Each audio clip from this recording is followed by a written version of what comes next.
है, जिसके पास पैसा है वो पैसा खर्च करके अपना काम करा लेगा, जिसके पास पैरवी है विधायक सांसद का उससे वो काम करा लेगा। लेकिन जो असहाय मजलूम है, जिसके पास न पैसा है न पैरवी है, उसका कैसे जो है सो थाना प्रभारी बात सुनेंगे, कैसे उनका स्वास्थ्य विभाग में बात सुना जाएगा, कैसे उनका प्रशासनिक पदाधिकारी में बात सुना जाएगा। कुछ कह सकता है। आज के जो भी नेता है, विधायक हो, सांसद हो, मंत्री, मैं तो कहूंगा कि उनकी जो सादगी थी सलाम साहब की, उनसे सीखने की जरूरत उनको भी है। वो इंसान है कि उनके पंक्ति में खड़े होने वाले आज के तारीख में कोई विधायक नहीं है बिहार विधानसभा के अंदर। जाले के पूर्व विधायक अब्दुल सलाम साहब की 15वीं पुण्यतिथि उनके पैतृक गांव शंकरपुर पंचायत में मनाया गया। भारतीय कम्युनिस्ट पार्टी के पूर्व विधायक वरिष्ठ नेता स्वर्गीय अब्दुल सलाम की 15वीं पुण्यतिथि पर कार्यकर्ताओं एवं ग्रामीणों ने उन्हें पैतृक गांव शंकरपुर पंचायत भवन में उन्हें खिराजे अकीकत पेश किया। इस दौरान उपस्थित सभी वक्ताओं ने कहा कि पूर्व विधायक व स्वतंत्रता सेनानी स्वर्गीय अब्दुल सलाम भारतीय कम्युनिस्ट पार्टी के नींव को मजबूत कर अमर हो गए। पार्टी के मजबूत स्तंभ के रूप में विख्यात रहे अब्दुल सलाम 2 बार जाले विधानसभा क्षेत्र से विधायक चुने गए। वक्ताओं ने कहा कि वह सुचारू एवं संघर्षशील व्यक्ति में से थे, खासकर गरीबों का दर्द उन्हें देखा नहीं जाता था। आज अगर वह होते तो शायद जाले विधानसभा की तस्वीर कुछ और होती। वही इस मौके पर आए हुए मेहमानों ने क्या कुछ कहा। नमस्कार, आप देख रहे हैं सिंहवाड़ा लाइव दर्शन। वो इंसान है कि उनके पंक्ति में खड़े होने वाले आज के तारीख में कोई विधायक नहीं है बिहार विधानसभा के अंदर, और उनके साथ जो काम करने का हमको तजुर्बा मिला, जिस गरीब के दरवाजे पर आज 4 चक्का से पूर्व आज के विधायक उतरना नहीं चाहते हैं, वो उनके दरवाजे पर आंगन में जाके पोरा के चटाई पर, झट्टा के चटाई पर बैठ करके सूखी रोटी और नमक मिर्चाई खाया करते थे, और उनके दुख दर्द को वो सुनते थे और उसका जो है निदान करते थे। प्रखंड से लेके, जिला से लेके या पटना की बात हो, वहां तक उनकी बात को पहुंचाया करते थे। सलाम साहब अपने आप में ऐसे आदमी थे जिनको वो भी जब क्या कहते हैं कि विधायक रहे या नहीं रहे, दरभंगा जिला के जो भी पदाधिकारी आते थे उनकी बात जो इतना वो सुनते थे, वो वर्तमान विधायक एमपी के बात नहीं सुनते थे। वो लोग जानते थे कि सलाम साहब नाम उस आदमी का है जो ईमानदार है। वो उनके अंदर कोई जात पात नहीं है, वो सबको एक दृष्टि से देखते हैं। अभी हमने चर्चा किया, उनके वक्त में एक घटना हुआ था जाले के अंदर में, जिसमें दोनों समाज के लोग, भोगेन झा भी थे, सलाम साहब भी थे। हम लोग का शुरुआती जमाना था, 1975 में कम्युनिस्ट पार्टी में आए, हमारे आदर्श अब्दुल सलाम साहब ही हुए, और उनसे ही हम पूरी बातों कम्युनिज्म के लेकर के सारी बातें उनसे हम सीखा, और उन्होंने जो किताब दिया वो हम पढ़े। तो सलाम साहब के मुतालिक जितना कहना सूरज को दिया दिखाने के बराबर है, जितनी बात कहा जाए वो कम है, क्योंकि अब्दुल सलाम साहब जैसा विधायक आज इस जमीन पर शायद नहीं है, और जाले में तो होना वही मुश्किल है, क्योंकि अब जात पात में बांट करके पूंजीपति वाला लोग पूंजीपति खर्चा करके, आप जानिए पहली बार जब खड़ा हुए थे तो साइकिल से प्रचार करते थे। ये छोटा माइक जो होता था साइकिल में बांध लेते थे, और हम लोग के एरिया में जाते थे, हम लोग उनके साथ होते थे।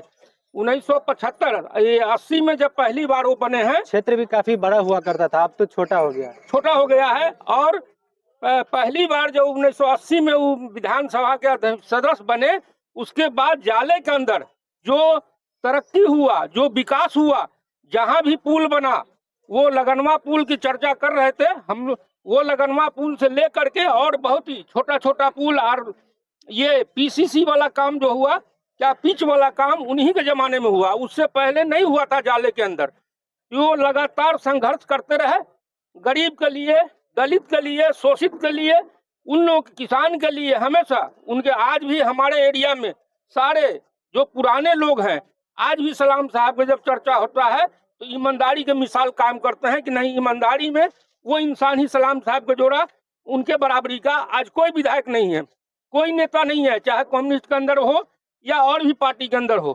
तो वो सलाम साहब थे, जिसके 15वीं बरसी पर हम लोग आज यहाँ उनको श्रद्धांजलि देने के लिए आए हैं। और क्षेत्र के लोग भी उनके नाम पर आज भी तैयार है। वो तो क्या, जो उनके वोटर नहीं थे, हमने कई चर्चा किया कि जो उनके वोटर नहीं थे, कभी वोट नहीं दिए, और जब वो काम कराने के लिए उनके यहाँ पहुंचते थे तो सबसे पहले अपने कार्यकर्ता का काम छोड़ करके उनका काम करते थे। ये सलाम साहब थे। एक बार आप अपना पूरा परिचय बता देंगे। मेरा नाम जैनुल हक है। कम्युनिस्ट पार्टी में, ये ब्रह्मपुर में, ब्रह्मपुर पश्चिमी पंचायत संभालते हैं। 2006 से 2016 तक लगातार हम पंचायत समिति रहे, शिक्षा समिति का अध्यक्ष रहे, और क्या कहते हैं कि ये स्वास्थ्य समिति के भी अध्यक्ष रहे प्रखंड स्तरीय। आज हमारी पत्नी है, लगातार 16 में भी बनी है और 21 में भी बनी है। ये हमारा ब्रह्मपुर पश्चिमी पंचायत का हुआ। मेरा नाम जैनुल हक है। तो ये संघर्ष के दिनों में कभी सलाम साहब के साथ हुआ करते थे, और आप बीती जो लड़ाई लड़ी उन्होंने सड़क से लेकर सदन तक, वो आपको रूबरू कराए हैं। और भी लोग हैं यहाँ कम्युनिस्ट पार्टी के कुछ, उनसे भी बात कर। जो आपने ये हर वर्ष की तरह इस वर्ष भी अपने पिताजी की पुण्यतिथि मना रहे हैं, और जो उनके विचारधारा से सम्मिलित लोग हैं वो भी शामिल हो रहे हैं। क्या कुछ संदेश देना चाहेंगे जो देश में लोग रहते हैं और उनके बारे में?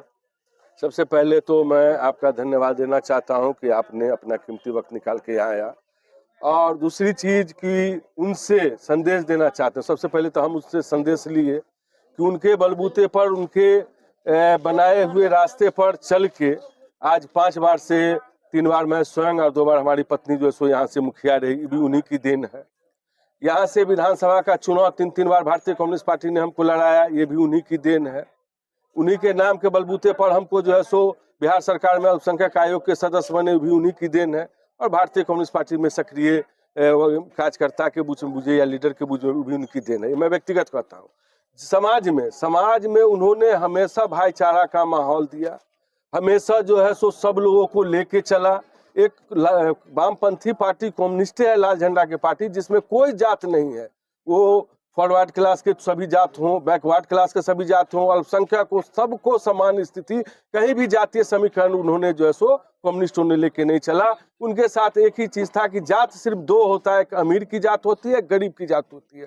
जो भी अमीर लोग हैं वो एक जगह उठते हैं, बैठते हैं, खाते हैं, उनका एक दस्तरखान होता है। और जो गरीब है उसका जो है सो एक परिवार होता है। जो गाँव घर में शादी ब्याह हुए उसमें किसी भी जाति के लोग जाते हैं, इसलिए सिर्फ 2 जात को उन्होंने मान के चला।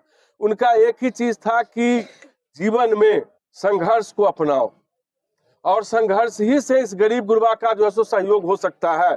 इसलिए कि आप जानते हैं, जिसके पास पैसा है वो पैसा खर्च करके अपना काम करा लेगा, जिसके पास पैरवी है विधायक सांसद का, उससे वो काम करा लेगा। लेकिन जो असहाय मजलूम है, जिसके पास न पैसा है न पैरवी है, उसका कैसे जो है सो थाना प्रभारी बात सुनेंगे, कैसे उनका स्वास्थ्य विभाग में बात सुना जाएगा, कैसे उनका प्रशासनिक पदाधिकारी में बात सुना जाएगा, कैसे बिना पैसा से उनको शौचालय मिलेगा, बिना पैसा दिए उनको कैसे आवास मिलेगा, बिना पैसा दिए कैसे उनको जो है सो वृद्धावस्था पेंशन मिलेगा, उनको कैसे ही होगा। इसके लिए एक ही रास्ता उन्होंने चुना था कि संघर्ष और आंदोलन का रास्ता अपनाओ, ताकि संघर्ष और आंदोलन के बलबूते पर जनता की आवाज को बुलंद करके पदाधिकारियों पर इस बात का एहसास हो कि गरीब जनता जो है सो अपने हक हुकूक के लिए गांव में नहीं रहेगी, बल्कि आपके यहाँ पर धरना प्रदर्शन देके, भूख हड़ताल करके आपके पास रहने का काम करेगी। ये अब्दुल सलाम साहब जो जाले से विधायक होते थे, उनके पुत्र हैं। विशेष जानकारी इन्होंने अपने पिताजी के बारे में दिया, जो किस तरीके से क्षेत्र के लिए संघर्ष किया करते थे। आज भी नेता है, आज भी यहाँ से विधायक है, और कई दल के विधायक जाले से चुने गए और बने भी। आपने भी देखा, उनको भी देखा, इनका भी कार्य हुआ करता था जी। लोग उस समय में जो लड़ाई लड़ते थे वो मजलूम की लड़ाई हुआ करती थी, वो भ्रष्टाचार की लड़ाई हुआ करती। आज भी विधायक है, लेकिन आज लड़ाई जाति के नाम पे होती है, लड़ाई आज कुछ और नाम पे होती है। क्या कहेंगे ऐसे लोग के बारे में जो आज, जिनके आज 15वीं पुण्यतिथि मनाए हैं? देखिए, जाति की लड़ाई कोई लड़ाई नहीं है, धर्म की लड़ाई कोई लड़ाई नहीं। लड़ाई असली वो है जो आप गरीबों के लिए लड़ते हैं, जो आप किसानों के लिए लड़ते हैं, जो आप छात्रों के लिए लड़ते हैं, जो हमारे समाज के सबसे पिछली पंक्ति के जो लोग होते हैं उनके लिए लड़ते हैं। और यही काम जो हमारे लोग थे, जो हमारे पूर्व विधायक मरहूम अब्दुल सलाम थे, यही काम उनके जो थी, जिसके लोग आज भी कायल हैं और आज भी चर्चा करते हैं। जैसे अब्दुल सलाम साहब के बारे में अभी एक साथ बता रहे थे, जो काफी संघर्षशील हुआ करते थे। लोग उस जमाने में न तो प्रचार करने का कुछ होता था, न तो गाड़ी चलने के साधन होते थे। उनकी जो बीती बताए, जो गरीबों के घर जाते थे तो पोड़ा पे बैठ के खाना खा लिया करते थे। लेकिन आज के जो नेता आते हैं वो कहीं ना कहीं हुटरबाजी, गाड़ी का सायरन बजाते हुए ऐसे जाते जैसे गरीब आदमी अगर उनके बीच मिलना चले जाए तो उनकी मौत हो जाएगी। देखिए आज के जो भी नेता है, मैं और तो कहने कहूंगा कि कहने उनको के भी- लिए वो कहते हैं कि हम गरीबों के मसीहा हैं। कहने के लिए तो कोई भी कुछ कह सकता है। आज के जो भी नेता है, विधायक हो, सांसद हो, मंत्री, मैं तो कहूंगा कि उनकी जो सादगी थी सलाम साहब की, उनसे सीखने की जरूरत उनको भी है। वो भी उन्हीं को आदर्श बनाए, इस समाज के लिए काम करें, तो उनका भी नाम उसी की तरह होगा। तो ये थे हमारे साथ जो सिंघवाड़ा प्रखंड के कटका पंचायत से मुखिया हैं, नाम है कुमार किसले। हालांकि इनके पिताजी जो आज उनका देहांत हो चुका है, नहीं रहे, लेकिन वो भी कभी कम्युनिस्ट पार्टी के पक्के और सच्चे सिपाही हुआ करते थे। फेसबुक पर अगर मिथिला लाइव को अगर आप देख रहे हैं तो फेसबुक पेज पर वीडियो को लाइक करें, शेयर करें, यूट्यूब पर देख रहे हैं तो सब्सक्राइब करें। ऐसी ही वीडियो देखने के लिए हमारे साथ बने रहे। जय हिंद, जय बिहार, जय मिथिला।